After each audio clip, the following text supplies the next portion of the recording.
Ayan guys, so andito ko ngayon sa Novo Hotel. Ayan, so 5 days ako dito na quarantine.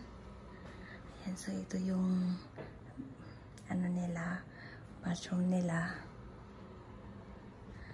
And then ayan yung room. Ayan, so may ano po sila dito. Ayan, so may pakapi sila. And then, yan yung television. So, yan yung maliit na sofa and desk. Of course, meron silang telephone para kahit ano yung gusto kong anuhin. Ayan, so anyway, ito yung ang ganda ng view. Ito yung view ng aking window. Ayan, so ang laki ng mga building nila.